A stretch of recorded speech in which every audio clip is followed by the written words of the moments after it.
Hey there everyone, this is Samuel Johnson and welcome back to the Hatchetfield Retrospectives. And today we're going to be discussing the second play in Team Starkit's Hatchetfield series, Black Friday. So, what's my history with this play? Well, after I saw The Guy Who Didn't Like Musicals, I was actually impressed with Team Starkit's horror prowess, as I thought the play was a really damn good play. It mixed horror and comedy rather well. I thought the music was just fantastic. Overall, I thought it was just really damn good. As such, I did want to look more into the other Team Starkit plays that kind of fell into the horror genre, and sure enough, this play, Black Friday, was in one of the recommended videos, and as such, I did decide to give it a watch. And I was genuinely surprised to find that Black Friday actually did have ties to The Guy Who Didn't Like Musicals. Not in the sense that they took place in the same continuity, but there were things in both plays that did tie them together, so to speak. Regardless of those connections, though, I did still watch it, and I did think it was a damn good play when I saw it. And even now, I still think it's really good. With that said, I think The Guy Who Didn't Like Musicals was better. How so? Well, if I didn't piss you off with that statement, I hope you stick around for the long-ass plot summary and I'll explain why. So, like I said, there are things in this play that do tie it to The Guy Who Didn't Like Musicals, and this play establishes those connections right off the bat. As for one thing, this play establishes that it takes place in Hatchetfield like The Guy Who Didn't Like Musicals, and on top of that, the first characters we're introduced to are Paul and Emma. Yep, Paul and Emma from the last musical. We even see that they're in a romantic relationship like at the end of that play. So clearly there are still some connections between this story and that one. With that said, this beginning also establishes right off the gate that this does not take place in the same continuity as The Guy Who Didn't Like Musicals. Mostly because while Paul and Emma may be in a relationship, well, it's mentioned later that people that died during the first play are still alive here, and more obviously, the world has not been turned into one giant musical. Everybody is still themselves. Nobody's enslaved to whatever that alien presence was last week. Everybody is still free of themselves. Although maybe it does take place in the same continuity because this is a musical after all. So for all I know, maybe the after effects of being a part of that giant alien hive mind is that we just break out into song and dance every once in a while. I don't know. I don't care. The point is, this is a different continuity. Although, while this play does open with Paul and Emma are not the main characters. Hold on one second. Sorry about that, but yeah, like I said, Paul and Emma aren't the main characters this time. Rather, they're actually going to see one of the main characters right now, as Paul and Emma are actually making their way to Emma's brother-in-law's house. His name is Tom, and he's the widower of Emma's late sister Jane. And yes, that is another connection between this play and The Guy Who Didn't Like Musicals. Like I said in the prologue, while for the most part most of the Hatchetfield stories do take place in separate continuities, there are some events that occur in all versions of these stories. And unfortunately, the death of Emma's sister Jane is something that does occur in pretty much every continuity.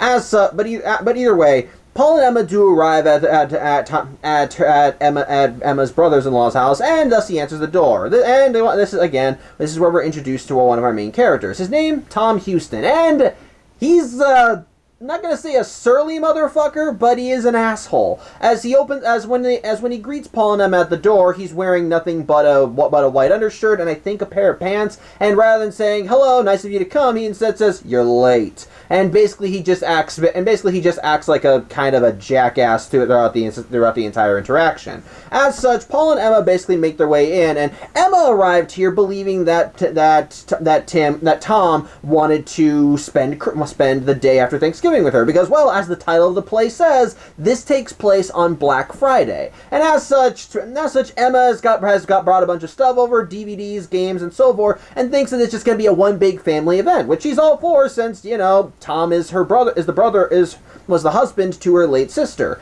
However, Tom basically confirms that is not the reason why he called her. You see, the thing is, Tom is going to be heading out shopping soon, and his regular sitter is not available. As such, he basically just called Emma because he had no other choice, and so Emma realizes that she's basically just free babysitting right now.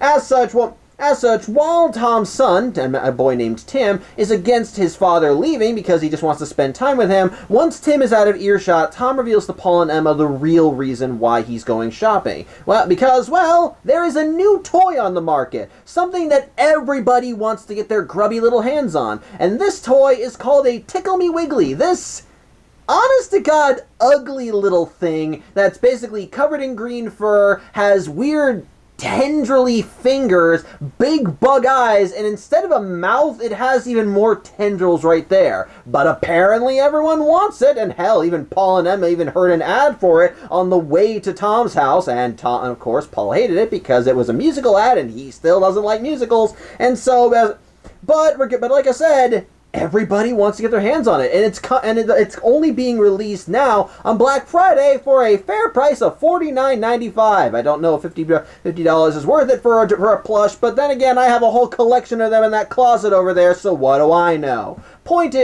Point is, Tom wants to get this doll for his son because, well, ever since his mom died, he's been wanting to try and make his son as happy as can be. And he thinks that his son will want this doll because it's a new thing, and he thinks, well, obviously he's going to want it. As such, he's just planning on going out there, getting the doll, and coming home. But Paul and Emma end up warning Tom that it's probably going to be more of an uphill battle than he realizes, because apparently this thing is in such high demand that if you want to try and get one now, well, you're going to be waiting a while before it arrives. Just with an example, as Paul says that his friend Bill tried ordering one online, and it wouldn't arrive at his place till the next Christmas. So yeah, basically Tom realizes that he needs to get to the mall ASAP, especially since Paul and Emma confirmed that there's already a line forming outside the mall, and it's already going past another store. As such, Tom makes his way over there with a musical interlocking, basically connecting him leaving and arriving. And upon arriving at the mall, he ends up parking in a no parking zone, which means he'll probably get towed. But he does run into a familiar face, well, familiar to him, not to us. As it turns out, working at the mall is a girl named Lexi, and Lexi actually recognizes Tom because guess what? Tom used to be a teacher for woodshop, and he did once upon a time see Lexi as one of his best students. The only problem is that after the death of Tom's wife, Tom wound up quitting the school, and unfortunately, Lexi didn't exactly have a good grade point average, as her home is a very shitty one. According to her, her mom doesn't really give a shit about her. The only reason her mom even tolerates her going out and doing stuff like smoking is because Lexi can hook her up with some sweet weed. Basically, Lexi's just not in a good place, and is just not in a good place at all. But she does manage to have a job, as while she did end up dropping out of high school, she managed to get a job at one of the stores in the mall called Toy Zone. And Toy Zone, of course, is the place where all the Wiggly dolls are going to be. And of course, while Tom at first tries propositioning Lexi to, set one aside for him so he can get one for Tim, Lexi pretty much tells him, go wait in line with everybody else. As such, Tom basically begrudgingly goes in line as we see Lexi meeting up with the owner of the Toy Zone. I think his name is Mark. I think it's Mark. Don't quote me on that. From this one, I'm just going to refer to him as Lexi's boss, and he's basically just a jackass in every sense of the word. He's arrogant, he's hoity, he thinks he's the bee's knees about everything. He thinks of himself as untouchable because he owns a toy store, and that he knows more about the world than Lexi, and that she should heed his advice and respect him as her elder. And he basically just sees Black Friday as the one day of the year where he's basically going to be printing money because well, it's Black Friday. Everybody goes nuts on Black Friday, and as such, she meets Lexi outside the mall, wherein they meet up with a supplier of the Wiggly dolls, a representative from the place making them, called Uncle Wiley's Toys, or something along those lines. As the guy basically signs off, hands them a crate of the stuff, and basically tells them that these things are going to sell like hotcakes, because these things are going to send you so far into black that you'll never come back. It's slightly threatening, but hey, what do I know? Regardless, regardless, he drops the crate off, and after Lexi's boss goes off, after pretty much chewing her out for talking back to him, Lexi is left alone with the crate. Lexi is left alone with the crate, and well, it turns out Lexi has her own plans for the Wiggly doll. As she pries the crate open, and she ends up pulling out one of the dolls, not because she wants one, but because she sees this doll as her ticket out of here. Like I said, these dolls are very coveted. Everybody wants them. And, like I said, Lexi's home life sucks ass. So what she wants to do is that she wants to sell this doll for a crap ton of money and basically use that money to run away from Hatchetfield and move to California. And she's not the only one going. As helping her out with this scheme is her boyfriend Ethan, a guy who you would think would fit into the typical bad boy trope, and in some regards he fits the aesthetic, but ultimately he's a nice guy and he does genuinely love Lexi, as well as Lexi's younger sister, a girl named Hannah who Lexi wants to bring along with her to California.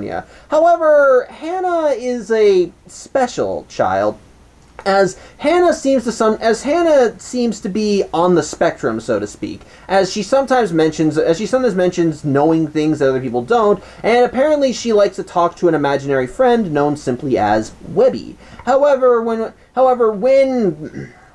Ethan brings Hannah along with him to meet up with Lexi, Hannah does not seem to be doing so well, as she mentions how today is a bad day, and she goes on about bad blood, two doors not one, that something's just not right. And Lexi basically hears these things and just thinks that her sister is just talking to her imaginary friend again, and basically what Hannah wants to do is that she wants to unload the Wiggly doll onto Hannah, as Lexi has put the doll in her backpack, and since she doesn't want to get caught with this thing, she wants to give it to her kid sister. However, Hannah wants nothing to do with this thing, as she says that Webby said it was bad. However, Ethan goes up to Hannah and does manage to talk her into holding it, as he gives her a baseball cap that he has and claims that it's magical, blessed by the powers of Grayskull, and that as long as she wears it, nothing can hurt her. It's actually a really nice scene. It's again another it's something that helps establish that Ethan isn't a bad guy. As such, Hannah basically takes the cap and does listen to what Ethan has to say and does believe the cap is magical, and so she slaps it on and does take the backpack. From there, Ethan and Lexi have their own little song, as it turns out that when word got out they were selling this thing, a bidding war broke out, and now they're going to be making $7,000 from selling it. But after the song is over, Lexi kind of has to report into work, and as she goes into the mall, while Ethan takes Hannah away because they at least need to keep her idle. Either way, we end up cutting to the line waiting outside the mall, and there are a bunch of people there who are just trying to, who want to get their hands on a Wiggly toy. And among them is this bitch of a woman named Grace Monroe, who basically just walks up to the line of people on her phone as she's chewing out her husband Gerald on the phone, and I love that throughout the entire play, she's on this phone. Like, there are certain scenes where she obviously get off it, but she pretty much enters and exits every scene with this phone in her hand as she chews her husband out. But either way, she goes up to the line, and we basically establish right off the gate how privileged she is, as she basically pays a guy to cut him in line. And while this does upset one of the line goers, a woman named Becky Barnes, all this really gets from Grace is ire, as Grace immediately just starts throwing shade at Becky because apparently Becky can't have children of her own, and once upon a time Becky used to be married to a real jackass of a husband, as she mentions there are certain times that she would go outside on a very cloudy day yet wearing sunglasses, very much heavily implying that Becky's ex-husband used to beat her. And yes, I'm referring to ex, as one point in time her husband just seemed to vanish, and rumors spread around that apparently he ran off with another woman. As such, Grace tries using that as more ire to get under Becky's skin, but ultimately Becky tries brushing it off. And the thing is, part of the reason why she's even in line is because she wants to get a Wiggly toy for these kids at a hospital that she works at. As I think she's either a nurse or a doctor. I don't know. I think it's a nurse. Yes, she's a nurse. Yes, she's a nurse, and basically she just wants to get this doll for the kids. However, after Grace basically situates herself in line, this is when Tom arrives, and he wants to try and cut behind Grace. And while at first Grace wants to tell him to go to the back of the line and wait, she actually sees Tom, and it turns out they know each other, as immediately everybody else in line starts breaking out into a song, and it's through the song that we learn that, Grace. Why am I saying Grace? Becky and Tom apparently used to be a couple. Hold on one second. Okay, firstly, I was wrong. It's not Grace Monroe, it's Linda Monroe. I don't know why I made that mistake. There is a character that was, and we never seen this play known as Grace, so I'm going to assume that was my mistake. But yeah. Secondly, like I said, Becky and Tom used to be an item in high school, and while they were very much in deep with one another, well, the relationship didn't end up progressing any farther because, you see, Tom's a Vietnam vet, and so he was sent off to Nam, and Becky basically had to fend for herself, which led to her being married to her jackass of a husband. However, now that they're both here, there's still clearly romantic tension, and everybody in line is basically gossiping with each other about how they can still see the tension, which is that's what the whole song is about. It's really nice, but at the end of the day, it's clear that that Becky and Tom do still have feelings for one another. However, before this conversation can go any further, the mall begins opening up and the line heads inside, with Becky pretty much just letting Tom stay behind her. As such, everybody goes into the mall, and once they get to Toy Zone, that's when Lexi's boss arrives and basically just starts his own song about how you need to spend money and do all this crap on Black Friday, and how everything you want is right here, blah blah blah blah blah. It's just kind of it's basically just jerking himself off at this point. However, he immediately sets himself up at the counter, because again, stage, they gotta use whatever props they can, and he does present a Wiggly toy to the first person in line. I'm just gonna call him a man-child named Sherman Young, who it turns out wants to buy the entire stock of Wiggly toys. And Lexi's boss is more than willing to sell to him because, well, apparently Sherman is loaded. We learned through a Nightmare Time episode that apparently his mom is loaded, and that's part of the reason why he's a man-child. But basically, everyone in line is pissed at hearing this. And while Lexi's boss is at first just saying no refunds, no refunds, it's first come, first served, again, enough protests from everybody does get him to change his mind. Specifically from Linda, because Linda wants to get at least 4 Wiggly toys, as she has 4 sons and she doesn't want them all sharing one. As such, she does manage to get Lexi's boss to, concede by, because she threatens to sue him by calling her lawyer, and her lawyer's actually further back in line, so he comes up and immediately starts arguing her case, and as such, Lexi's boss says, okay, fine, it's 1 per customer, and while Linda does try protesting that, because again, she wants 4, this in turn causes Sherman to go, well, now you're going to be hearing from my attorney. It turns out he has the same attorney as Linda as he comes running up, which in turn causes Linda to just punch her lawyer in the gut because, well, basically, this is 2 timing. However, things start getting a lot more violent in the Toy Zone as everybody in line starts basically bidding to get their hands on a Wiggly toy, as they all just start pulling out cash and say, I'll pay $500 for the doll. No, I'll pay $700. I'll pay $3 because the homeless guy is in the line. And basically, Lexi's boss is just eating this shit up as he's basically just seeing dollar signs right now, even though the advertised price for this stupid thing was $50. But hey, he wants money right now, and it turns out that that other people in line don't exactly like that a bidding war is breaking out, as one guy says that he lost his job, he's laid off, and he doesn't have a lot of income. He cannot pay over $700 for a stupid doll. And while Lexi's boss is just more than willing to let this guy stew because he's saying prices went up, it's not my problem, this basically is the spark that starts the fire, as this guy finally says, fine, you won't sell me the doll, then I'll take it, as he just rushes to the counter and grabs the doll, and this in turn just causes a riot in the Toy Zone, which brings us to the next song of the play, as everyone begins fighting over this doll, and the violence just starts spreading out and getting worse, as people start actually fighting each other just to get their hands on one of these things. And while Lexi's boss does try telling everyone to get out, he's one guy against an entire crowd of angry people who are very determined to get their hands on this toy, and so he basically gets overwhelmed as everybody tries making grabs for it. And as such, things continue spilling out of the mall as we cut to a Cineplex, or no, not out of the mall, out of the Toy Zone, as we cut to a Cineplex there, as we see that Ethan is bringing Hannah to go see a movie, specifically a movie called Santa Claus Goes to High School. It's a movie about him turning into a teenager and going to high school to either reconnect with the kids or spy on them, I don't know which. And while he's at first turned away because he doesn't have enough money to pay for himself and Hannah, well, eventually the security guard who comes to try and take them away because Ethan's apparently considered a local bad boy is called away because of the disturbance at Toy Zone, and he just tells Ethan and Hannah that they need to leave the area. As such, while Ethan does try consoling Hannah for not being able to get them into the movie, eventually this little moment is brought to an end as more people from Toy Zone show up and try to attack them. And while Ethan is able to hold them off long enough for Hannah to make a run for it, well, it doesn't end. The confrontation does not end in Ethan's favor, as he pretty much gets the shit kicked out of him, and he's basically beaten to death. With the reveal that the ones in charge of the ones that were trying to beat him up, they only did so because they thought he had a doll on him, and they basically, when they realize he doesn't, they think it was a waste of time. As such, they basically just leave Ethan there to die, and while he is eventually found, specifically by Tom and Becky, well, all he really lets out is that is him calling out for Lexi, telling her that they'll get to California so that she won't cry anymore. It's actually a pretty tragic death.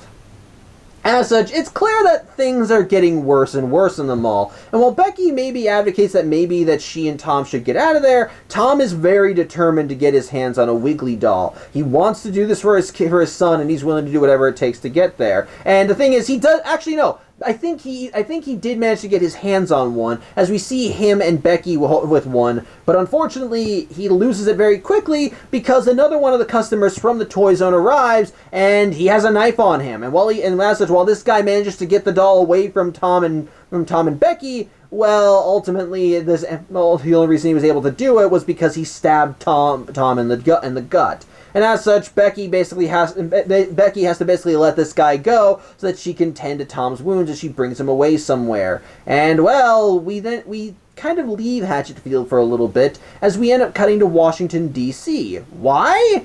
Because it turns out that the riots that are happening in the Hatchetfield Mall aren't just happening in the Hatchetfield Mall. All across the United States, people are going nuts trying to get their hands on one of these Wiggly dolls, and these things are turning into full-blown riots that are causing the local governments to try and ask for aid from the federal government. And as such, we end up checking in with the president of the Hatchetfield multiverse, in this case, a guy named, I think, Bruce Goodman? Oh, Howard Goodman, I think. Yeah, it's Howard Goodman. As they're basically trying to figure out what the hell is causing all this. And one of his staff is able to say, well, everyone's going nuts over this doll, as he brings up one of the Wiggly dolls to showcase it. And while at first the president thinks that it's stupid for everyone to go nuts over this doll, the more he looks at the doll in this guy's hands, the more he kind of thinks it looks a little cute. That he wants to tickle its belly well, how he wants to nuzzle it, how he thinks it looks soft. And eventually, what originally just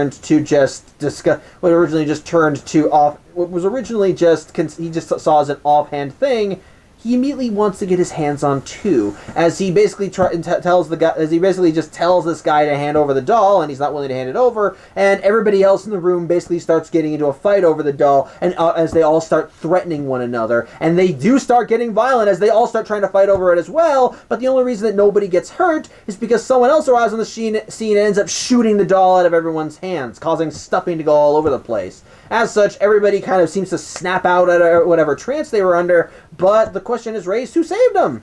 Why, it's another character that's being carried over from the guy who didn't like musicals. General John McNamara, head of the secret government organization PEEP. And yeah, the reason why he's here? It's because of the doll. You see, he knows why everyone is going apeshit for this thing. Because it's not a doll. You see, they do kind of explain this at a later point in the play, but basically, this doll is actually a manifestation of an elder god. Specifically, an elder god called Wiggly. Yes, it's actually called Wiggly. Okay. I will say, in the Nightmare Time series, it's revealed that Wiggly is actually shorthand for something else. And even in the next play we talk about, we do hear Wiggly's real name. But to kind of go off here, there are other beings like Wiggly. All of them do have like weird little Care Bear names or what have you. But basically all anyone calls them basically nobody uses their real names. They just use the little nicknames, which are supposed to be like shorthand versions of their real names. So Wiggly may be what he's called, but Wiggly is not his real name. It's just a nickname. Point is though, this doll is basically meant to be his agent, so to speak. And McNamara has actually been aware of Wiggly for some time, because you see, 13 years prior to this play, Peep actually opened up a gateway to his realm, a dimension of pure psychic energy that they only know as the Black and White. And in the Black and White, Wiggly reigns supreme. He is the lord of that realm, and, well, he kind of is in the... he basically wants to expand his territory, so to speak. As such, that's where the dolls come in. Because, you see... the dolls are his, like I said, the dolls are his agents. The reason why he sent these dolls out is because he wants to find followers. It's why people are getting obsessed for these things, as they basically look to this doll, and they're basically just seeing the answer to everything that they could, to all their problems, all their woes. They all think that this doll will solve them, and that's what Wiggly is using against them. As these riots that are going on are basically, as McNamara puts it, separating the wheat from the chaff. As he's looking for the strongest of his followers, and and basically when he finally has the strongest group of followers, he'll basically just use those followers to open a gateway from his realm to our realm. And once he manages to make it through to our realm, well, ultimately the world is fucked, because as we were seeing from these riots, Wiggly is not a kind and loving god. He is nuts, psychotic, and based on his talking, he's childish. So when it comes down to it, it's a good idea to keep Wiggly in the Black and White, which brings us to why McNamara is even here at the White House, as he didn't just come here because he saw the President of the United States was about to lose his mind, but because they need someone to go into the Black and White in order to negotiate with Wiggly. And, well, since Wiggly is the leader of his realm, then who better to negotiate with him than the leader of the free world? And while Howard Goodman is just kind of surprised about this and almost objects to it, eventually he does agree with what McNamara wants and does follow him. And, well, it's a good thing that he does, because back in Hatchetfield, things are going from bad to worse. Because, you see... well, let's go back to meeting with Linda. For you see, Linda actually did manage to make it out of the riots relatively in one piece, a little scuffed up, but otherwise fine. And she's she's basically less concerned with the fact that everyone's getting violent, but more the fact that her not getting these dolls right away has kind of interfered with her hair appointment, as we see her once again complain to her husband, who this entire time has been waiting in the car with their kids. And so those must be some really patient people. But either way, Linda stops to take a rest, but that's when someone else arrives. And this is actually someone we've seen before in the play. And I don't mean in the sense it's the same actor, it is the same character. So, going back to that musical ad for the Tickle Me Wiggly dolls, the spokesman for those ads was someone called Uncle Wiley, since it was Uncle Wiley's toys that are manufacturing the dolls. But how you could identify Wiley was that he wore a jean jacket with pins on the front. But then the thing is, we saw Uncle Wiley somewhere else beyond that ad. As when the Tickle Me Wiggly dolls are dropped off at Toy Zone, we saw that the guy dropping them off was wearing the same outfit. He didn't have a fake beard like Uncle Wiley did, but it did seem to be the same guy. And sure enough, this same guy appears here to Linda as he... okay, hold on one second again. Sorry about that. Really did want to confirm her name. It bugs me that I called her Grace before. But basically, yeah, he appears to Linda, and, well, he's basically here to make her an offer. Because, you see, it turns out that Uncle Wiley is actually a representative of Wiggly. And he basically tells Linda that Wiggly can basically offer her that which she desires most. And while Linda thinks that what she wants most is love... well, that basically just causes Wiley to laugh in her face. Sorry, Chindy jumped on the bed there. As he says to her that what anybody can want with love. That's the kind of bullshit that you tell your therapist. No, what she wants is adoration. And he tells Linda that he can give that to her. As he goes up to her and says that Wiggly can give all that to her. As he basically pulls her in and has her bear witness to the dark god that is Wiggly.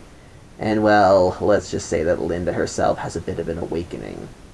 From there, the play kind of gets to its Act 2, as we end up cutting to Tom and Becky. And basically, to try and keep Tom stable, Becky was able to bring him to the Cineplex, which is still playing the play. That's just still playing the movie Santa Claus Goes to High School. We even see a musical. We even see one of the songs from the movie.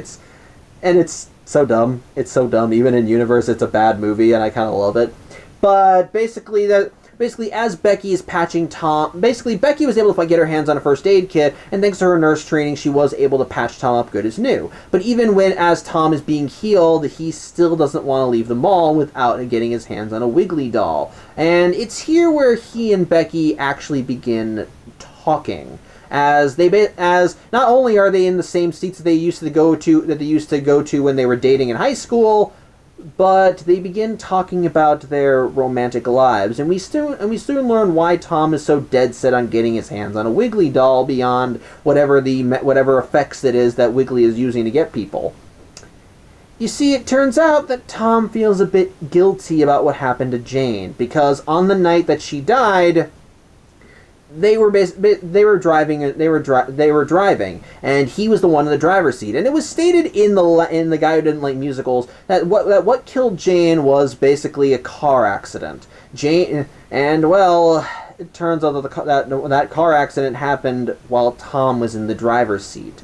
And as such, I don't remember if he said he and Jane were arguing or something. I don't think he said that. Maybe he did, and maybe he did, maybe he didn't. I'm just misremembering. But basically, ever since that night, Tom has held nothing but guilt, and he basically blames himself for what happened to his wife. Hence why he's doing all this and going the extra mile just to get his hands on one of these stupid toys, as he genuinely wants to make this Christmas the best one his son has ever had, since, well, Jane died around Christmas the year prior, and he is not willing to take no for an answer. And it's here where Becky reveals something else from her backstory, because it turns out that the story, her ex-husband was a piece of shit. And as Becky mentions that after Tom went to Vietnam, she did make her to try to do her best, and her ex-husband did, when they first started out, seemed like a nice guy. He'd buy them beer, get them smokes, just seemed like a downright all-around decent guy. But then he started letting his ugly side out, as one night Becky went to a beach party and she was dancing with some guy, which resulted in her ex-husband driving up onto the scene, beating the shit out of the guy that she was dancing with, and then ordering her to get back to the car. And ever since then, Becky's life basically belonged to her ex, as everything she did, he ordained. The whole reason she became a nurse is because he made her go to nursing school, and as Linda mentioned earlier, any time that she didn't play ball with him, that he would get violent. In every sense of the word, he was an awful human being. But the thing is, there is one rumor about him that wasn't true. You see, he didn't leave Becky because he wound up falling for another woman. What had happened was that after Jane had died, Becky heard about it and basically wanted to talk to Tom again, see him again, at least go to the funeral and comfort him. And Becky's ex responded with, "I'd rather see you dead than back together with Tom." And that was basically the moment that broke Becky, the straw that broke the camel's back, so to speak, as she finally decided, I have had it up to here with your bullshit, and she started fighting with her husband. And, well, things escalated, and he basically chased her out of the house with a knife. And they wound up running into the nearby woods, and, well, Becky managed to get the knife out of her husband's hands, and she stabbed him with it, knowing exactly where to stab him thanks to her nursing training. And from there, she just left him. She doesn't know if he just died there or if he tried crawling somewhere for help, but ultimately it's clear Becky killed him. And part of the reason why the thing is, she basically tells Tom that she wants him to forgive himself for what happened to his wife, because if he can't, then who will forgive her? And though what I also like is that she says it's a really good line. She says, "You think you destroyed your family? I hope I destroyed mine." It's a really good line. But basically, when Tom hears this, basically he holds Becky close, and like I said, there is still mounting romantic tension between them. And combined with the fact that they're in the seats that they used to sit at before, which they realized which they were able, which they marked when they were kids by carving a little penis into one of the arms. They start having sex. They basically just start making love right there in the theater while the movie is playing, and even Tom yells out how much he thinks this is the greatest movie ever as Becky pulls him down to basically continue making love to him. But in other parts of the mall, things are going from bad to worse, as basically what's left of the rioters have basically congregated together, and they basically formed a cult, with Sherman Young seemingly at the head, as they are now basically worshipping Wiggly, as they believe that he is a kind and merciful God who will repay their worship with a promise of a cuddly toy. But the thing is, while Sherman may be high up on the food chain in this cult, he's not the one in charge of it, as he steps aside for the prophet, and it turns out the prophet is Linda Monroe. And again, she actually walks onto the scene with her phone out. It's great. And she even says that her husband can come into the mall now, though she tells him that the first thing she did was burn down a Cinnabon, because apparently the reason why he wasn't in the mall in the first place was because he's obsessed with the place and he can't within 50 yards of get within 50 yards of the place, so to ensure that he wouldn't get caught in it, she burned it down, resulting in her husband deciding to just stay out in the car while this is all going down. Regardless, though, Linda is just basically fully entrenched in being Wiggly's prophet, and to further showcase how nutso she is, she ends up pulling out Lexi and her boss, as the rioters manage to subdue the two, as they still want to get their hands on a doll, as basically the stock's out. As the riots went down, plenty of people grabbed whatever they could and left, and the only ones that have remained are the ones who weren't able to get a doll, as they've now taken over the mall and closed it off from the outside world. And as such, Lexi's boss tries bargaining with Linda, saying that he can get her a doll, he just has to go through the proper channels, and Linda pretty much just thinks he's full of shit, as apparently Wiggly had nothing nice to say about him, and she basically pulls out a knife and slits his throat, leaving Lexi as the last survivor. As such, immediately Linda tells Lexi to hand over a doll, and Lexi says she doesn't have one, only for the security guard from earlier, who apparently converted to this cult, to come out of nowhere and says that he knows that Lexi had a doll, as apparently the security footage showed her taking one and then giving it to her sister Hannah. As such, Linda basically orders her followers to go find Hannah, while Lexi just screams for them to not hurt her sister, but her screams just fall on deaf ears as Linda breaks out into her own song about getting what she wants. And likewise, we then cut over to Hannah, as Hannah is in her hiding spot and basically freaking out as she can see all the danger around her, and she calls out to Webby for help. However, Webby does not end up answering her calls, as who should arrive on the scene but Ethan, as he comes out of nowhere and basically asks Hannah how she's doing, and it's clear something's off about him, which even Hannah can realize right from the get-go, as she says that Webby said that he was dead, and he says, "Yeah, I am."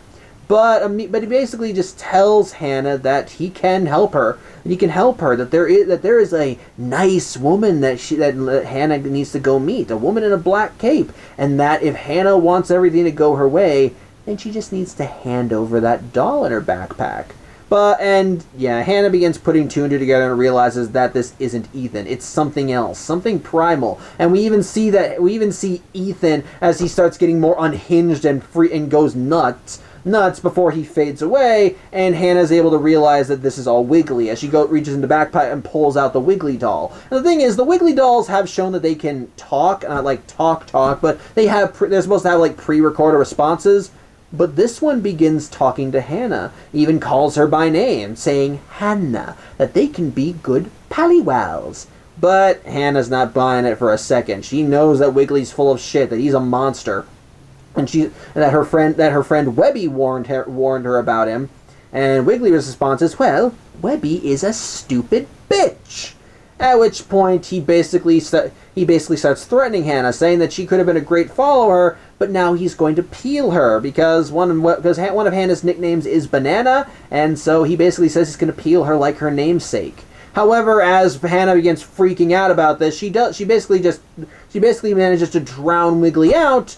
But she does this just in time for her to be found by two other nutballs, specifically by Tom and Becky. And while these two are technically the more stable of the people obsessed with these dolls, they're still in the throes of its obsession as they see Hannah with the Wiggly doll, and they basically try to get it away from her. At first, they try negotiating, as they act all nice and kind, saying that they act like they're her friends, but Hannah can see through their BS and wants them, and basically is telling them, "I'm not giving you this doll." And basically Tom says that he's been through hell right now, that he has a son that's no older than Hannah is, and he's willing to do whatever it takes to get that doll, including beating the shit out of a little brat as he tries rushing at Hannah, who runs away. However, Becky basically chastises Tom for doing that, not because he threatened a child, but because he let her get away, and being as forward as he is only scares children. And so basically Becky says that she has a way of stopping Hannah as she reaches into her pocket and pulls out a syringe. And the syringe is basically just full of something that's supposed to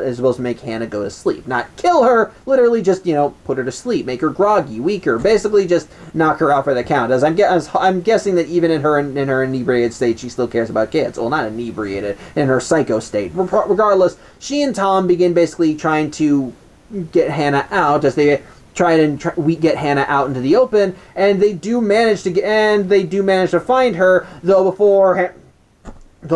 just as Becky gets ready to inject Hannah with the syringe, she ends up missing and stabs herself in the leg, so that doesn't go well. As such, she ends up passing out right on Hannah, and this basically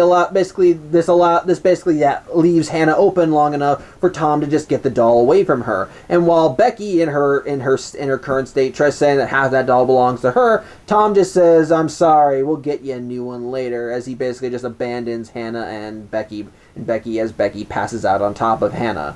And, well, unfortunately, things don't fare well for these two ladies as two of Linda's followers arrive, finding Hannah, and they basically they just take them away. Hannah, of course, they see Hannah as a heretic because she's been keeping a doll away from their prophet. And in the case of Becky, well, they don't know that Becky wants to get a doll herself, and so they just see her as another heretic that was protecting Hannah, and so they drag her away as well. So that's not going well either.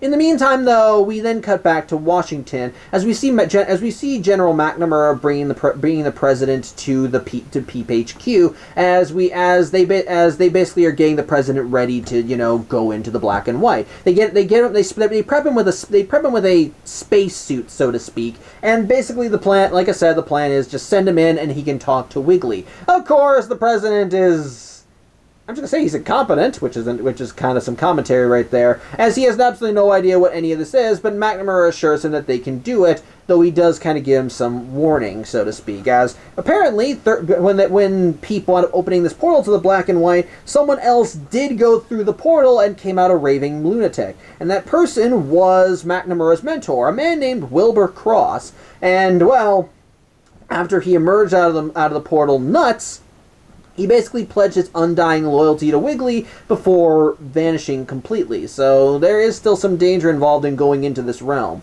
But regardless, they do suit the president up, and to give him some extra reassurance, McNamara does let him know that they do have a hydrogen bomb on standby, hoping that its mere existence will deter Wiggly enough from causing them any major harm. And as such, after the president's suited up, he goes through into the black and white. And while at first there's nothing there but blackness, he does end up seeing a familiar face. Uncle Wiley, who is just kind of standing there eating an apple. And it is basically made clear that Uncle Wiley is in fact Wilbur, as this is what became of him after he pledged his loyalty to Wiggly. And basically, as the president is demanding to speak to Wiggly so they can negotiate, Wiley instead kind of goes off into his own tangent, as he talks about asks the president, do you know why it had to be a doll?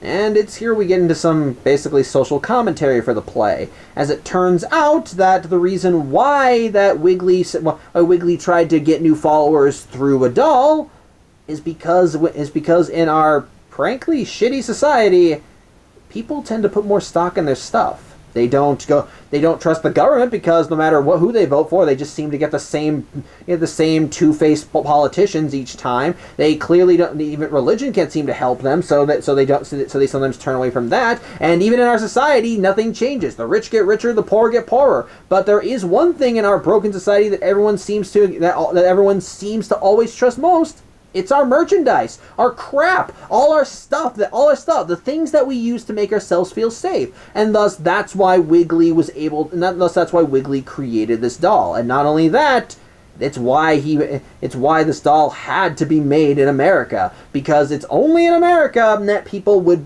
grasp onto it. Nowhere else in the world would they do it. Everybody else around the world is more concerned with their free health care and so forth. Well, I guess maybe not, and I don't know, but basically everybody else has something to keep them in line. But in America, this is a place where they can, and with its free markets and capitalism, only here would people be so unhappy that they would turn to this weird fluffy doll, which, quite frankly, I find insulting. Who would sell their soul to a cheap piece of merchandise? Isn't that right, Kirby? Sold online at all Nintendo stores? Oh, that he says that all the time. Okay, that was rude. You go over there. But anyway, yeah, basically after he lays us all bare, Uncle Wily basically turns hostile. He says, "So why the hell are you coming into Wiggly's house and demanding to see him, considering all the power?" And he has all the power here. At which point he breaks out into a song, "Made in America," as he ends up getting some backup singers in the form of these creatures called the Sniggles, which were apparently part of the ad for the Tickle Me Wiggly doll. And at which point they all start singing about how in America this is going to only happen before they all seem to coalesce into the form of Wiggly. And again, I have to remind you that this is a play, but the way they basically showcase Wiggly in his realm is a really interesting one, as the only real major set pieces that have been consistent throughout every scene is a stairway that leads to an upstage walkway, and on top of that they've had these green banners hanging from the banister on the upper walkway. And so basically how they showcase Wiggly is that they have two spotlights on top of the walkway that act as eyes, and they have the banners and the Sniggles basically go in all place to make it look like Wiggly's tendrils. It's creepy. I love it. But yeah, Wiggly finally makes himself known to the president, even calling him the Friendy-wends, and basically he thinks that they're best Friendy-wends, but the president basically just tells Wiggly to leave them all alone. But Wiggly says, "Oh, why would he do that? It's just before Christmas. It's going to be his birthday soon. He can't wait to open up all his presents." And he says he's going to start with the president as the Sniggles leave their positions and go towards the president, with Wiggly promising to cut the president open and let his insides come pouring out. However, before this can actually happen, who should arrive on the scene but General McNamara, who basically was worried when they lost contact with the president, and so he's come into the black and white to save him, without any kind of gear at all. As such, he's able to dispel the Sniggles and get the president away from there, but he has to send the president back alone, because the president may have come in with protective gear, but because McNamara didn't, his body is already dissolving and becoming a part of the black and white, and soon his spirit will be trapped here. And as such, while he promises to do whatever he can from this side, the president has to handle the rest on his own. And as such, he sends the president back through the portal, and once he arrives back at Peep HQ, the president pretty much just orders everyone to send the hydrogen bomb right through so they can blow Wiggly to Kingdom Come. And so, they do a countdown and do send the bomb through, but once they reach 0 on the countdown, there's no boom, which confuses everyone until Wiggly starts speaking through the portal, saying that it seems unfortunate they lost their Bomby-Wom, but not to worry, it's sure to pop up somewhere. At which point, Peep gets a call from the Pentagon. Apparently Moscow went boom! Yeah, it turns out that Wiggly and Uncle Wily were a little busy, as while they were setting up this whole plan to, flood the American market with these stupid dolls, apparently Uncle Wily went to Russia and let them in on the secret to making a portal. And as such, the Russian government wound up basically creating their own little gateway that was just as powerful as Peep, so it was of no use to Wiggly. But the thing is, the gateway did work. It led right into the black and white. And it was for this exact situation that it was set up. Because you see, as the Americans pushed the bomb in on one side, Wiggly pushed it out in another. And so basically the bomb went off in Russia, basically causing an international incident and potentially sparking World War III. As such, the president starts having a breakdown as he realizes that this is exactly what Wiggly wanted, as he was intentionally threatening the president to bait him into throwing the bomb through. But at this point, no one's really concerned about that, because with everything going down, they have to mount for a potential war, so they need to get the president to safety. And as the president's led away, Wiggly calls out to him saying, "Thank you for visiting my home. I can't wait to visit yours." So, yeah, things aren't looking so well. However, a little bit of hope arises as we cut back to the Hatchetfield Mall, as we see Sherman basically holding Lexi at knife point as he fully intends to kill her. However, Lexi begins pleading for her life, and since Sherman is a man-child who basically is obsessed with collecting toys, I can relate, I guess. Basically, Lexi pleads for her life by stating that she can provide Sherman with apparently some My Little Pony miscolors, and since, like I said, Sherman is obsessed with these toys, this actually does pique his interest, even if he is now basically nothing more than a deluded cult member. And so he basically he says he'll let Lexi live long enough for her to bring him to the ponies, and then he'll kill her. However, this does allow Lexi enough of an opening that she's able to punch Sherman in the gut before she tries to make a run for it, but the end result is that Sherman trips her and then starts getting ready to choke her out for lying about the ponies, because apparently she threw them out. However, as Lexi is getting choked, this ends up getting paused so that she can have her own song, but she suddenly has a vision of General McNamara. Because you see, it's clear, it's very much implied throughout the play that Hannah has some sort of supernatural power, and that power seems to tie her to the black and white in some way. And it turns out this power is hereditary, as Lexi has it too. And so, through the black and white, General McNamara ends up appearing, and he basically tells Lexi that she needs to get out of this. And so he offers his aid by basically authorizing her to use his firearm. And while at first Lexi can't reach it, he just tells her to reach into the black and white and summon it to her. And sure enough, it works, as she's able to get the gun in her hands, and she was able to force Sherman off of her and then shoot him in the gut, which kills Sherman and saves her own life. As such, McNamara tells Lexi that she needs to immediately get on the move because they need to stop Wiggly from coming through. And if he can be stopped here, then he can be stopped anywhere. And so he basically deputizes Lexi and basically gives her without indifferent words, he orders her to find Becky and wake her up and kill Linda.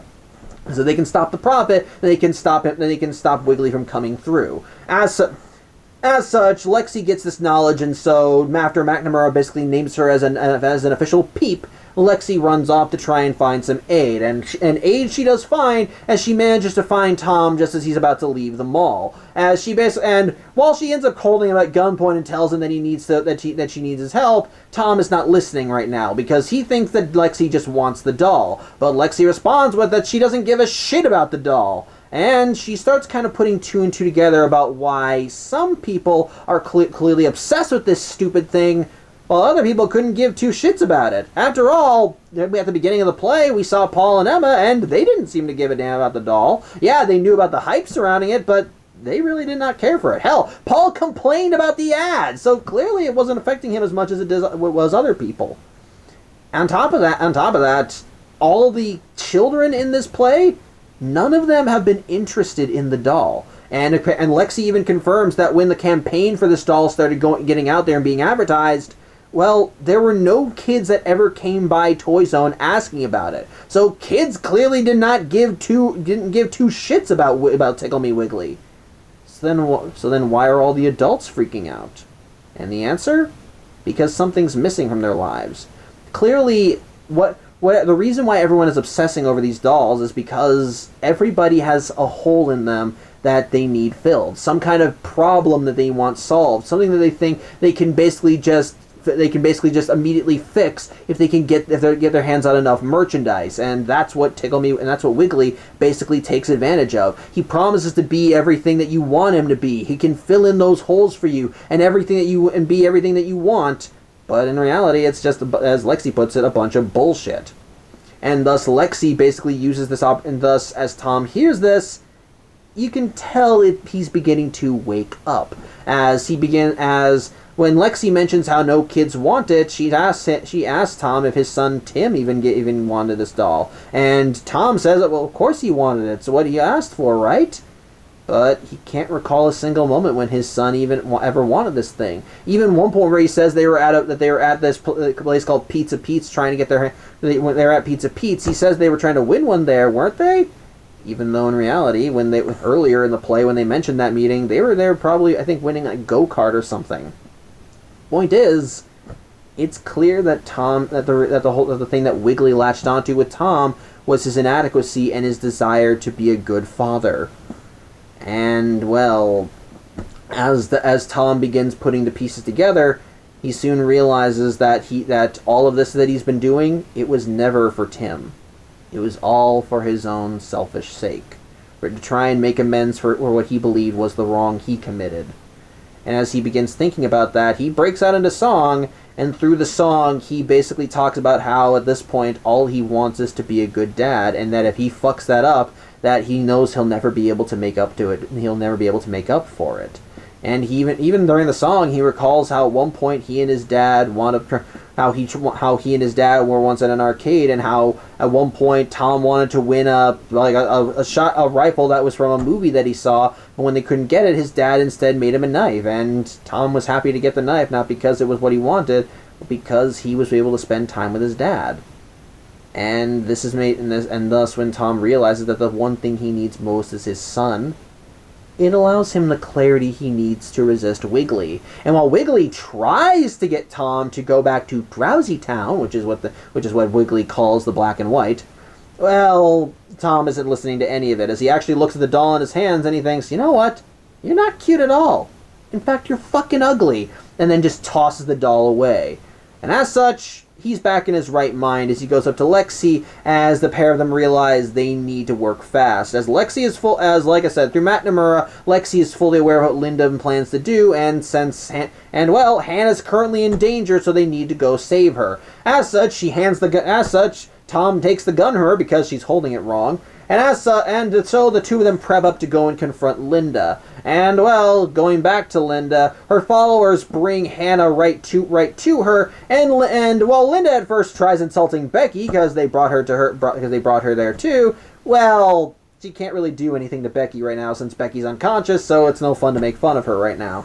Either way, Linda goes up to Hannah and rifles through her backpack, expecting to find the doll, but once it's not there, she basically gets angry and threatens to kill Hannah. But that's when Lexi arrives with the real doll, and she basically just holds it hostage. And as Linda gets into her position and basically gets ready to order her followers to go after Lexi, well, that's when Tom shows up and basically holds Linda at gunpoint, pretty much telling her to back the hell off. As such, Lexi does try to take this opportunity to get Linda's followers to abandon Wiggly, and to even try and break the spell, she basically tries to light the doll on fire. Which all this really does is that it gives Linda the extra oomph that she needs to break out of Tom's grasp before she runs up to Lexi and grabs the doll before a single flame can get caught on the thing. As such, she once again sings as they sing about how Wiggly will wiggle, wiggle, wiggle and wiggle tonight. Whatever, basically. It's basically just them singing about how they're going to usher in Wiggly. But it's at this point that who should wake up but Becky, who managed to regain her faculties and managed to get the gun that Tom dropped. And she ends up pointing it at Linda, and while Linda once more tries going to insult her, thinking that she's weak for not standing up to her husband, whose name is Stanley, I just remember that right now. Basically all that Becky says is, no, I'm just trying to line up my shot. Before with one bullet, she shoots Linda in the head, which causes all of her followers to freak out, though her lawyer, who was also one of her followers, ends up calling her phone and says, hey Gerald, yeah, we gotta talk about the will, so there you go. As such, Hannah runs to Lexi, and the kids in turn run to Tom and Becky, and so they're all happy because they managed to get out scot-free, but there's still the matter of Linda's followers. And as such, Lexi takes this opportunity to grab the doll again, and she basically gives Wiggly's followers an ultimatum: either either they can abandon their god or burn with him, as she sets the doll on fire and drops it before she, Hannah, Tom, and Becky make a run for it. And, well, the followers make their choice, so they all start crawling over each other to try and get the doll, and, well, they and the mall end up burning to the ground. As such, we see our quartet as they're outside the mall and basically trying to recuperate as they try and get past all the craziness. But no sooner do they do this than who should arrive but Paul and Emma, because they've been bearing witness to all the insanity going on, and they were worried that something happened to Tom. As well, at first as he was out there in the middle of all this, and well, they were afraid that he could have gotten hurt. And while the original plan was basically to just take Tim and abandon Hatchetfield, Tim didn't want to go anywhere without his father, and so they had to at least stop by the mall to make sure Tom was okay. So, well, he's okay, so that's good. And if you're wondering, and Tim isn't here right now. He's back in the car, aka not in this scene. But basically, yeah, the world's fucked. Everything is going to hell, and even the news said that it's almost World War III. But Tom thinks that there is at least a way out, as it's apparently 3 minutes to midnight, so Black Friday is almost over, and he thinks that if they can survive this day, they can survive anything. But, well, whether or not things go well, we don't know. As the play seems to end, as Hannah begins singing about how if tomorrow will come or if tomorrow won't come. And the last thing we see of the play, and the last thing we see is everyone looking to the sky as we hear jets flying overhead, and then the stage goes black. So, yeah. It's left ambiguous whether everyone made it out okay or not, but that was Black Friday. And if you weren't scared away by my craptacular plot summary, what do I think of this play? Well, like I said in the beginning, I do think this is a really damn good play. And as a follow-up to The Guy Who Didn't Like Musicals, I think it really does work. Like I said, I like how this play basically helps expand the Hatchetfield multiverse. As it still takes a lot of the familiar elements that were established in The Guy Who Doesn't Like Musicals, and rather than build off, and not only does it build off of those elements, but it works them into an entirely new direction. As like I said, while this play clearly takes place in Hatchetfield, it's not the same Hatchetfield as the last one, and it utilizes the shared elements between this play and that play to actually expand the world, so to speak. Like I said, we were able to use this as we end up meeting more characters tied to Emma and Paul, specifically Emma's brother-in-law, who is Jane's widower, and we instead have a story focused on him. As while he's established from the get-go as just kind of an asshole, he does still have his redeeming qualities, and I think as a main character, I think Tom works, because he does feel like an everyman. He has his demons, he has his problems, and yeah, he can be a jerk, but there are redeeming qualities to him. He clearly does love his son, even if he's not the most present parent, and part of the reason, and like I said, the thing that Wiggly latched onto in order to make him want the doll so badly was by convincing him that this thing would be the key to saving his broken family. That if he could get his son this doll, then everything would be okay. And that's the thing that Tom fights so hard for throughout the entire play. And the only reason he even manages to break free of Wiggly's control is by realizing that the only way that he can have a good family is by actually being present for his son. And I like that. I like that a lot. And throughout the rest, and ultimately, and on top of that, the rest of the play actually does work well with the themes that it's given. With that said, before I get to talking about these elements specifically, I want to talk about why I think The Guy Who Didn't Like Musicals is a better play. Because, well, it is a better play. I don't like saying that, but it's true. I think The Guy Who Doesn't Like Musicals is a much better play than Black Friday. In fact, just kind of to drop this bombshell right now, I think out of the three main Hatchetfield plays, Black Friday is my least favorite. Now, it's not to say that... Now, that doesn't mean that Black Friday is just not worth your time at all, but there are reasons for that. For starters, I don't think that this play balances the horror and comedy aspects as well as The Guy Who Didn't Like Musicals. Don't misunderstand. Both of those elements are still very prevalent in Black Friday. And when they work really well. I can, in fact, once more give some more praise to this play. I like the villain. Wiggly is a creepy motherfucker. Much like with the guy who didn't like musicals, there is some absurdism with Wiggly's character, as, after all, he is an eldritch god who is taking over the world through the power of this fluffy little piece of shit doll, and his name is Wiggly. Wiggly! That is a name for a fucking Teletubby! That is not the name of an eldritch god. And yet, everything surrounding Wiggly is genuinely terrifying. Seeing the amount, just seeing how far people fall into obsession when they want to get their hands on a Wiggly doll is, honest to God, some of the creepiest shit that you could ever bear witness to. Seeing everyone just turn violent to get their hands on these things, and I understand, this is kind of meant to be like a commentary, as apparently people had similar reactions when Tickle Me Elmo was released, but this one basically just kind of parodies and makes a satire of that whole cultural crave by basically just showing this obsession turning into a full-on worship, as everyone begins worshiping the image of Wiggly just because they are promised that if they cooperate and do what this thing wants, then they'll be rewarded with a cuddly toy. And after all, as we established, the cuddly toy is supposed to be the answer to all their problems. They fight for it harder than anything else that they've ever fought for. And it's terrifying just seeing all these people who when you first meet them just seem like average, ordinary people, just suddenly fall down this rabbit hole into just straight up psychotic behavior. It's honestly really damn good. And even just seeing these people basically just fighting tooth and nail to preserve the image of this doll, it's terrifying. And even Wiggly himself is a creepy motherfucker.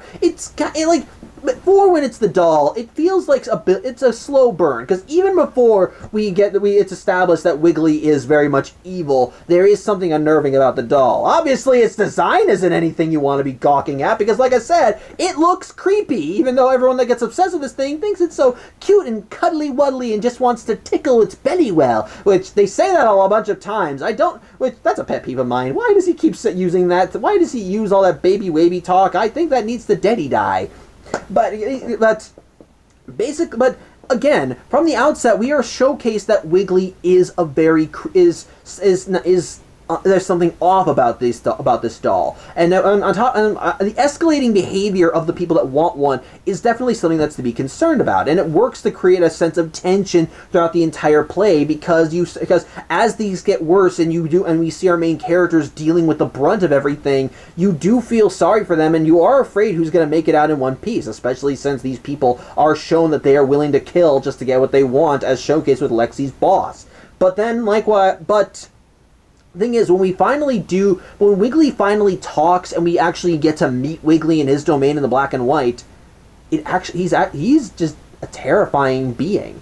Even for the baby talk can be humorous in some regards, and I will admit when he called Webby a stupid bitch, it is kind of actually a funny line because you wouldn't expect even an eldritch horror to use that kind of language, but basically, when it comes to laughs with Wiggly, there are very few to be found. Wiggly is terrifying, and every scene with him is meant to invoke fear, because this thing does not give a shit about human life. All it sees humans is sheep. They are things to be controlled, to be manipulated, and it will do everything in its power to make sure that you fall in line with it. And if you don't play ball, if you're able to resist its sway for whatever reason, it basically just sees you as nothing more than trash that needs to be wiped away. Actually, scratch that. You're not just trash, you are the enemy, and it will do everything in its power to make you regret not siding with it.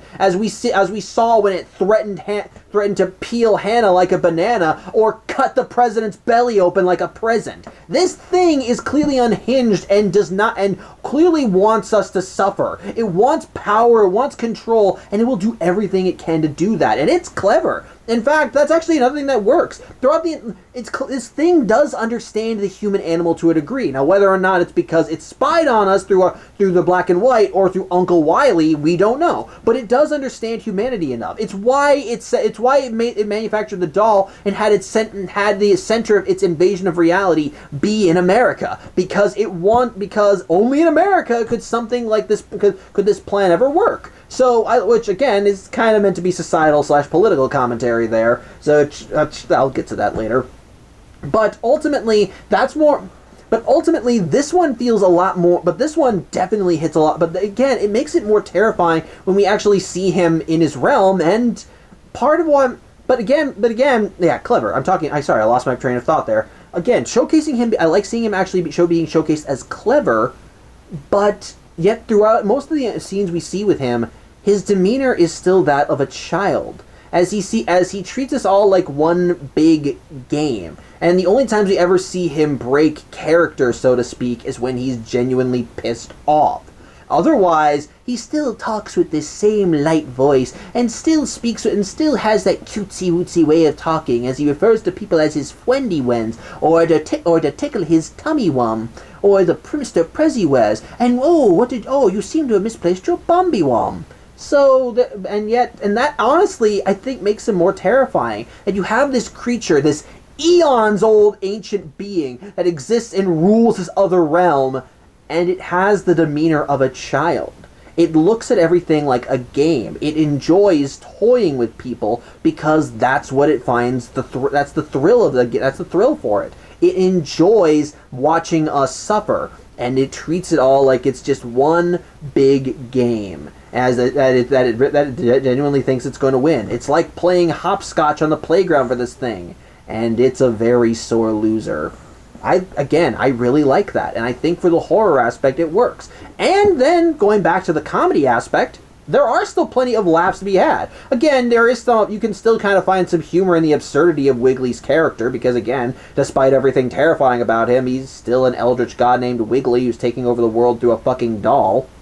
But at the same time, there is still plenty of humor to be had. There is some good jokes to be had at Tom's expense. I do like the jokes with Linda and how she's constantly on her phone. Like, seriously, even when she's in charge of the cult, the first time we see her going to meet with her congregation, she's like, "No, Gerald, it's not a cult. It's a cool new religion that I happen to be a part of." I like that. I think that's just that's funny. And there are plenty of more laughs to be had here. Hell, this play even does its own version of the grab the chairs, I'll grab the piano gag from the guy who didn't like musicals, as after Lexi manages to free Tom from Wiggly's control, they basically have to run off as they're getting ready to move from change scenes. They're like, "Hey, should we grab these boxes?" "Yeah, we probably should." And they grab the boxes and leave. I like that. There is genuine humor to be found in the play, and there are plenty of laughs to be had here and there. The problem for me, however, is that while these aspects are good individually, I don't think the play balances them out as well as The Guy Who Didn't Like Musicals. In The Guy Who Didn't Like Musicals, they managed to balance the absurdity of the situation with the genuine horror of the situation. In The Guy Who Didn't Like Musicals, the big threat was an alien intelligence that was basically controlling people so that it would be a part of its musical, but there was still a genuine fear that came from these things. That when someone started singing, you best be running in the opposite direction, because even if the songs are fun and you can dance to at the same time, once you're involved with the musical, these things will turn on you, and you do not want to be part of that chorus. So there was still some genuine fear and tension there, and the ending song, despite how upbeat it came across, it felt like it was something very threatening, because it was a song all about how this thing was taking over, and I liked that because that's what worked to the play's advantage. It could mix the comedic aspect of an alien presence taking the world over through a musical, and still manage to somehow make it terrifying with plenty of genuinely humorous moments. There were plenty of shock moments that made you go, "Oh shit," while plenty of other moments that made you go, "God damn, am I really watching this?" And I think that worked. And again, Black Friday has both of these moments in abundance. It really works well in that regard. Like I said, Wiggly is a terrifying villain, and the tension of seeing the uproar that him sending out these dolls causes is genuinely terrifying to see unfold through the stage's point of view. And again, the comedy is really damn good. Honestly, another moment that I really loved was near the ending when Lexi threatened to burn the Wiggly doll. The way that Linda broke free from Tom's control and just started screaming, it was great. It was just great because everything just froze around her. And at one point, she had to actually stop to take a breath before continuing screaming. It was great.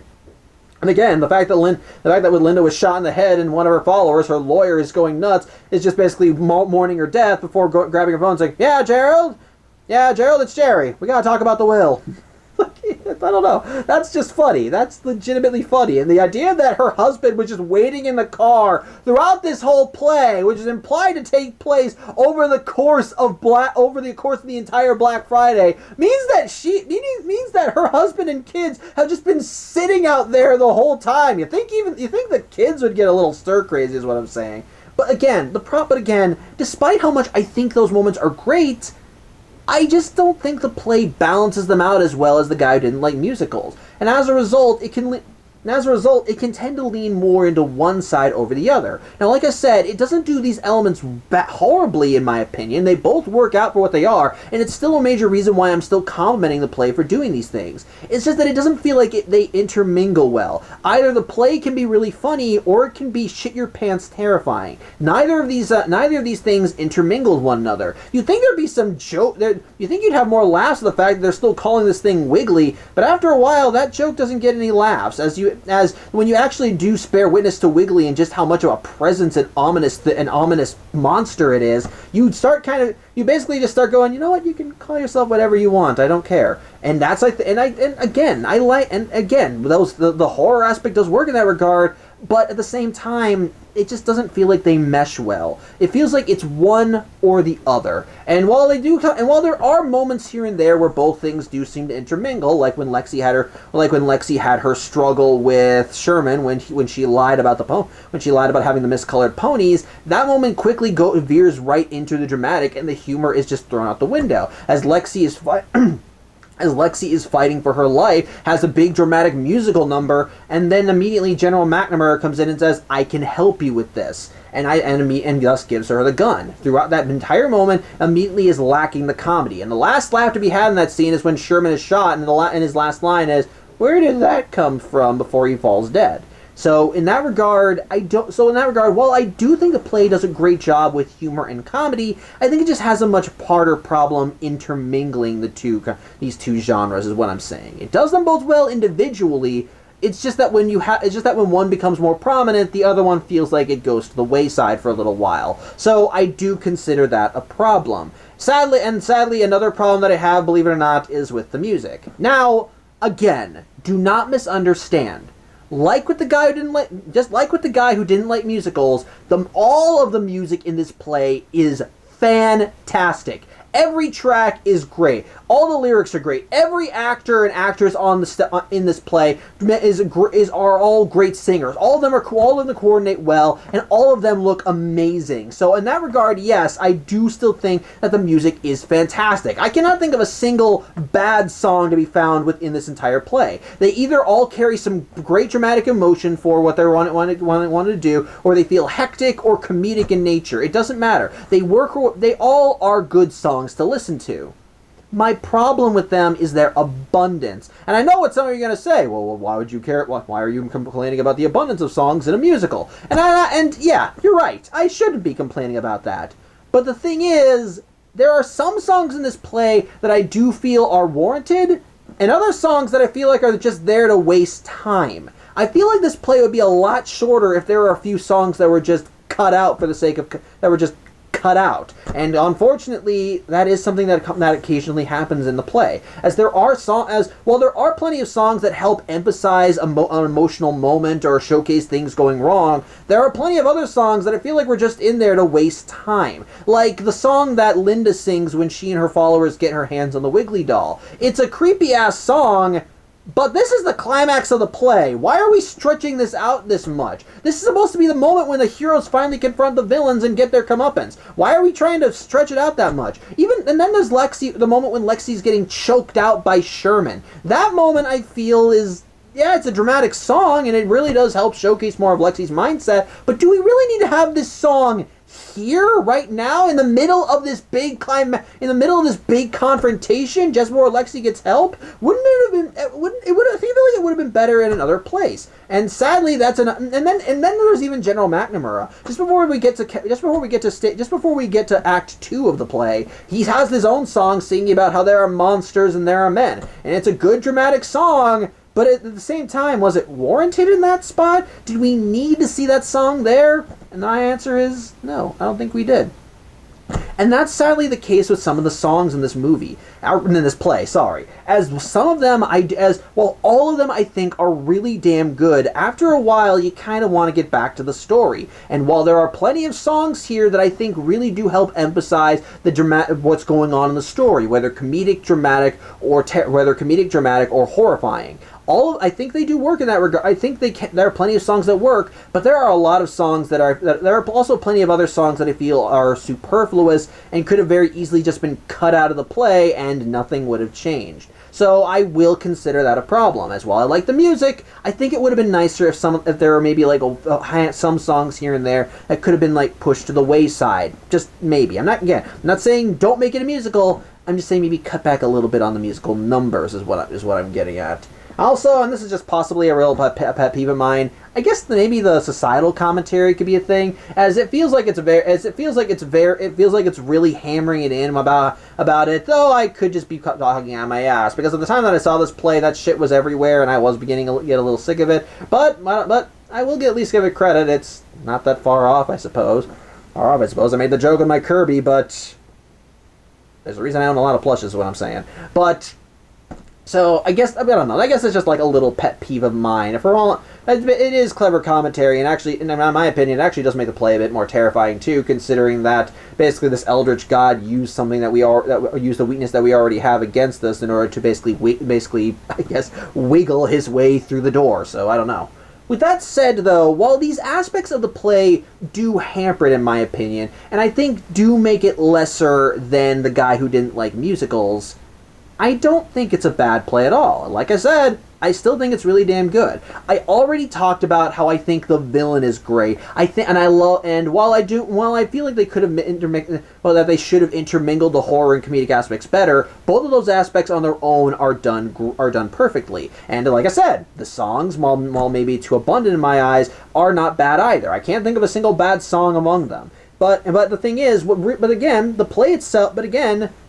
There's also plenty of like here too. Like I said with Tom, the main characters are not all bad characters. All of them are complex in their own regard. Lexi and Ethan, despite basically being set up as the archetypes for the troubled teenagers who basically have bad home lives and make it everybody else's problems, are not bad characters. Lexi cares more about her sister than anything, and part of the reason why she wants to get out of her troubled home isn't just because she wants a better life for herself, but because she wants a better life for her sister. That's what drives her to keep going too. And even in the end of the play, her sister is at the forefront of her mind. She wants to help her and will do anything in her power to help her. And that's another thing I like. Hannah is also a nice character too. She's clearly shown to be kind of the psychic child who's on the spectrum, so to speak, but the actress who plays her, I think, really does a good job at showcasing that mindset, as we see that she is a good kid, and that she does basically want to do, and that she is clearly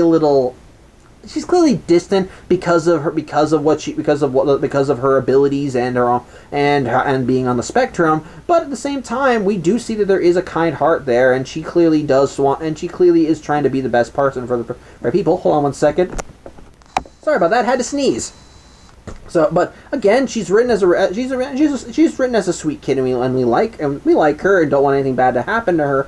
And then likewise, there's even Ethan, who despite the fact that he ends up dying in the first half of the play, he's shown to actually be a rather nice guy. While he looks like he could fit into the archetype of the jackass boyfriend who's nothing but trouble, well, his affection for Lexi is genuine. He wants to see her happy, and he's willing to do whatever it takes to make her happy. It's why his final lines before dying were to Lexi about how he wanted to get her to California so that she would stop crying. I like that. It's sweet. And then likewise, when he was taking care of Hannah for Lexi, there was no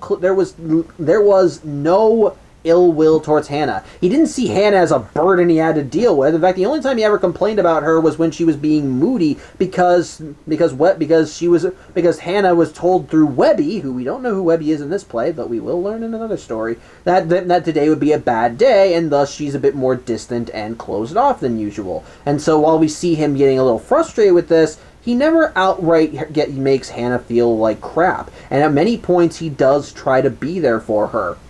he comforts her. When he comforts her, actually tries acting in a fatherly role, despite not being Hannah's father. Like when he and Lexi had to talk Hannah into holding onto the Wiggly doll, and to try and comfort her, he gave her his baseball cap and said that it was magic and that it would protect her. That's a sweet thing for him to do, and he didn't have to do it, but it's nice on its own. And even when he and Hannah went to the Cineplex, he showed once more some other positive aspects of his personality, as he did comfort Hannah because he promised to help her and Lexi get out of their troubled home life. And then when the rioters came and tried assaulting him and Hannah, he basically held them off and told Hannah to go and hide. He'll take care of it. And he ends up dying trying to protect this young girl. So there is clearly a noble spirit in there, and I like that. I like that. Even Tom and Becky are shown to be more complex characters, because from the outset we're shown that Becky tends to kind of stand on a soapbox when it comes to her moralities, as when Linda tried cutting in line and made it everybody else's problem. Becky tried to rally the line against her, and basically it just did not work that way, as instead of everybody siding with Becky, they instead said, well, if you don't want to cut in front of him, you can cut in front of me. And then which led to them wanting to accept checks as well, which was great. But at the same time, we learn more about Becky and her personality, and we learn that despite Linda throwing her weakness in her face, she's actually one of the strongest characters in the play, as she basically hit her breaking point and is now nothing to lose. She took out her tormentor and abuser, and once we learn that, we basically get to learn the full extent of what she's willing to do in order to both get what she wants and protect those that she cares about. I like that, and quite frankly, it makes what happens at the end of the play when she shoots Linda square in the forehead that much greater. It's amazing. It's honestly really fun. I like that. That's honestly really fun. I like that, as it adds more layers to her personality. And I already talked about Tom, I do think he's a nice, strong lead for the play. Like I said, while he's written like an asshole, there are reasons for why he acts the way he does, and ultimately by the end, it is nice to see him overcome his own weaknesses and basically try to reinvigorate himself as a good father for his son. So in that regard, yes, I like it. I like that. Let's talk about Linda as well. I think as a secondary villain, she's just a lot of fun. This is definitely one of those characters that I think actually does mix the horror and the comedy really well. As well, the whole reason that she follows Wiggly is for the promise of adoration, as that's what she wants most. And considering what we learned of her backstory in Nightmare Time, you can kind of understand why. But basically, I love that throughout this entire play, she's written up as this shallow, rich bitch who basically takes delight in the suffering of others, and it actually makes for a character that is both fun to watch and fun to hate. There are plenty of times throughout the play where you laugh at her antics and lines, and it's just really damn good. Like when she actually is put in charge of Wiggly's cult, she says, we all beseech you for a Wiggly doll, preferably 4. It's like even in the throes of Wiggly's madness, she still wants to have 4 dolls that she can give to her kids. I don't know, I love that. That's just great shit.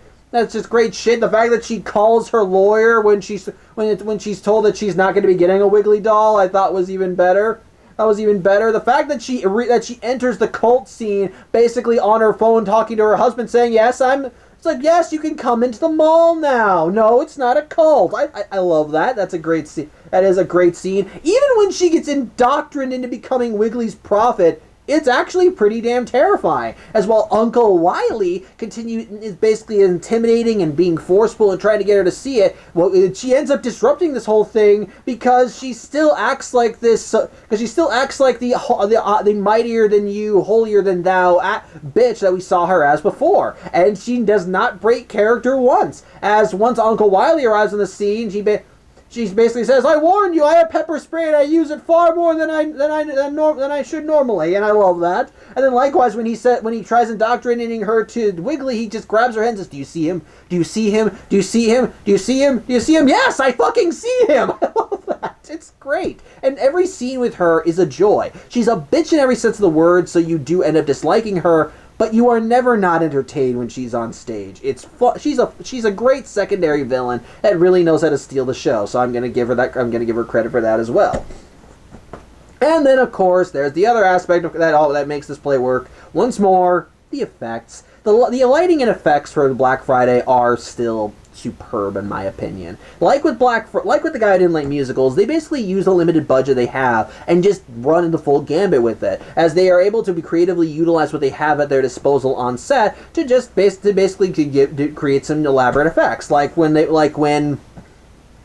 Lexi burns up the Wiggly doll, and how they showcase the fire is through lighting. And kind of talking about lighting, one of the aspects of this play that I really did find interesting when I actually watched it was how they showcased people who were under Wiggly's sway. As whenever they were on stage, there was a green light cast down on them, not to the point where they were like drowned in the light, but enough that you could see a green tint like shining off of them as they were on stage, which I think was a great way of showcasing who was under Wiggly's sway and who wasn't. As when someone managed to break free from Wiggly's sway or were never in it at all, the light leaves. Like when Lexi went to go confront Tom near the end of the play when he was leaving the mall. The light was on him because he was just as obsessed with Wiggly as everybody else, but then once Lexi got through to him and made him realize that this doll wasn't going to solve all his problems, the light left him. And I like stuff like that. That's clever. That's nice, and I like seeing that.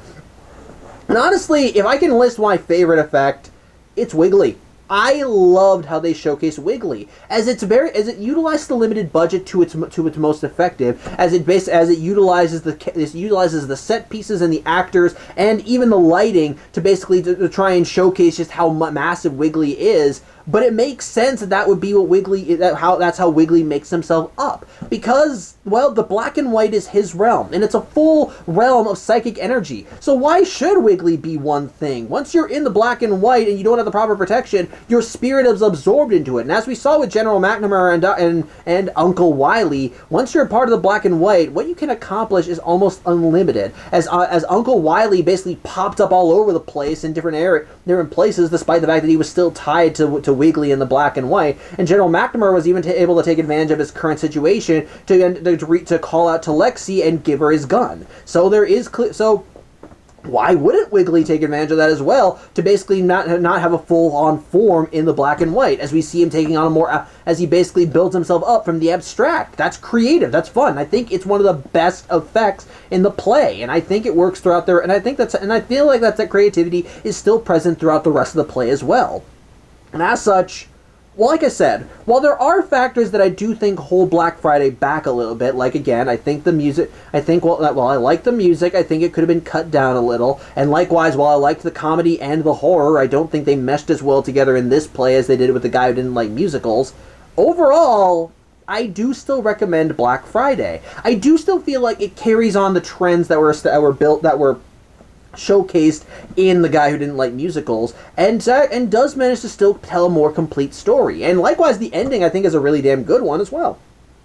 As well, The Guy Who Didn't Like Musicals definitely ended with a twist bad ending. This one ends rather ambiguously, and I think that ambiguity really works to the play's benefit, as it ends on a rather uncomfortable note because you have no idea whether anyone's going to make it out alive or not, and I like that. So, yeah.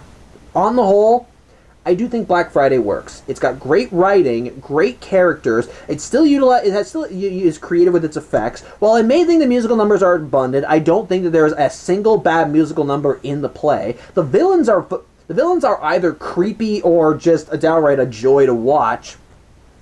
The horror is fun. The horror and comedy are good, even if they don't mesh as well as I would like them to. And overall, well, again, while I would still say that The Guy Who Didn't Like Musicals is probably a better play, Black Friday is not without its merits as well, and I would recommend you see it as well if you are interested in seeing more from the Hatchetfield multiverse. So, there you go. That's really all I got to say. So, yeah. I hope you enjoyed the video. I thank you for watching, and, well, I hope that you tune in next week as we see a play that was pretty much years in the making, as we see what happens when a prank turns deadly with Nerdy Prudes Must Die.